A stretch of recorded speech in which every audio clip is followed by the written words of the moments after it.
পার্টিগত কোনো সমস্যা নেই, যে বোম বাঁধার কারিগর তার গাড়িতে বোম মেরেছে, তাহলে তো তিনি মনে করলে সেই বোমটা ঘুরিয়ে তাকে মারতে পারেন। এই বিষয়টা হলো পুরোটাই নাটক, ভূতের মুখে রাম রাম। আপনারা শুনেছেন বাংলায় একটা প্রবাদ আছে, যে জায়গাটায় ঘটনাটা ঘটেছে সেই জায়গায় কিন্তু রীতিমতো সেখানে চা চক্কর করতে গিয়েছিল তৃণমূল নেতা খয়রুল।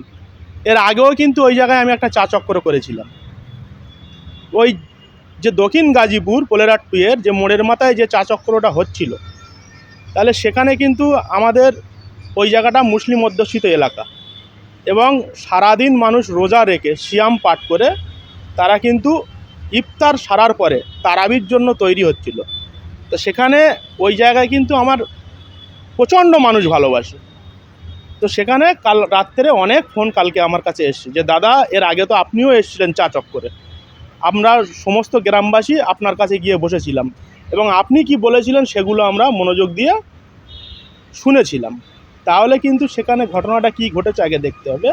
ঘটনাটা একটা ছোট্ট ঘটনাটা যে আইএসএফরা একটা দেয়াল দখল করেছিল, সেইটা নিয়ে কেউ একজন তার কানে যখন বলল, মানে রীতিমতো সেখানে মানুষকে বোঝালে মিটে যেত, বা পাশের একটা অন্য দেয়াল নিলে মিটে যেত, সেখানে সাধারণ যারা মানুষ রীতিমতো তার উপরে ক্ষিপ্ত হয়ে গেছে। মানে তানার যে বডি ল্যাঙ্গুয়েজ, মানে তানার যে মাতৃভাষা, তিনি যে ধরনের মাতৃভাষা ইউজ করেছে, এখানে পার্টিগত কোনো সমস্যা নেই, এখানে সাধারণ মানুষ ক্ষিপ্ত হয়ে গিয়েছিল, যার জন্য এই ঘটনাটা ঘটেছে। এবার আমরা দেখলাম যে এখানে খয়রুল ইসলামকে যখন আহত করা হয় এমনটা অভিযোগের পর শওকত মোল্লা গেলেন, শওকত মোল্লা বাড়ি ফেরার পরে নাকি গাড়ির উপর হামলা হয় এমনটা অভিযোগ করছে শওকত মোল্লা, কি বলবে? দেখুন, সে কথায় আছে ভূতের মুখে রাম রাম। মানে যতটুকু আমার কাছে খবর আছে এমনও তো হতে পারে, কারণ দিদি নিজেই এর আগে বলে রেখে দিয়েছে, আমাদের পশ্চিমবঙ্গবাসীর মানবিক মুখ্যমন্ত্রী মাননীয় মমতা ব্যানার্জি মহাশয়া তিনি বলে রেখে দিয়েছে যে তুই তো বোম বাঁধিস, তাহলে তিনি তো বোমের মাস্টার, তিনি তো সেই বোমটা ঘুরিয়ে তাদেরকে মারতে পারত। তানার সঙ্গে এতগুলো সিকিউরিটি ছিল, এবং যে জায়গায় শ্যামনগর থেকে পোলেরহাট পর্যন্ত একটা ফাঁকা জায়গা, তাহলে সেখানে কি এই ধরনের ঘটনা কে ঘটাতে পারে?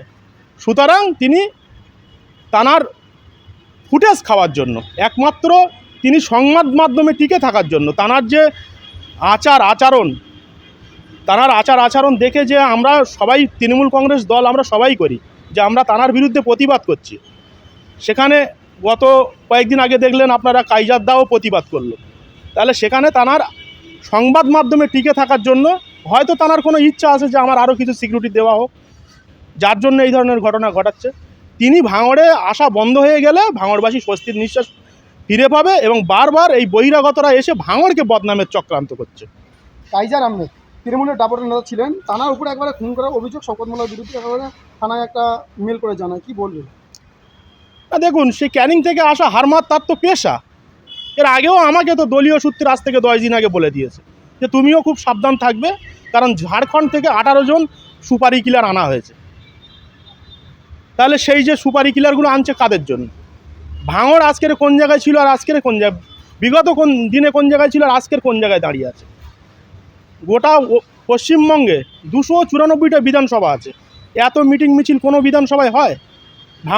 ভাঙড় একটা কলকাতা সংলগ্ন বিধানসভা, পাশাপাশি আরও অন্যান্য বিধানসভা আছে, কোনো বিধানসভা নিয়ে এত চর্চা হচ্ছে?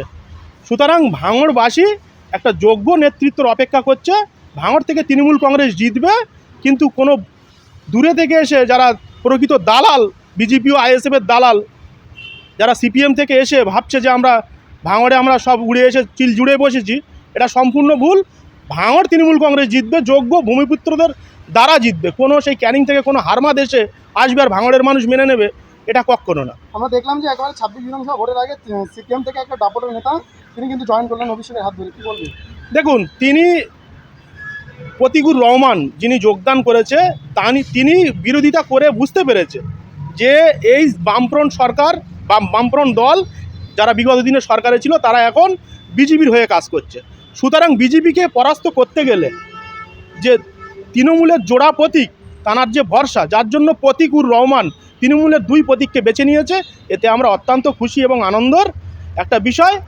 তিনি যে আমতলাতে আমাদের অধিনায়ক অভিষেক বন্দ্যোপাধ্যায়ের হাত ধরে যোগদান করেছে, এতে আমাদের দল অনেক শক্তিশালী হবে।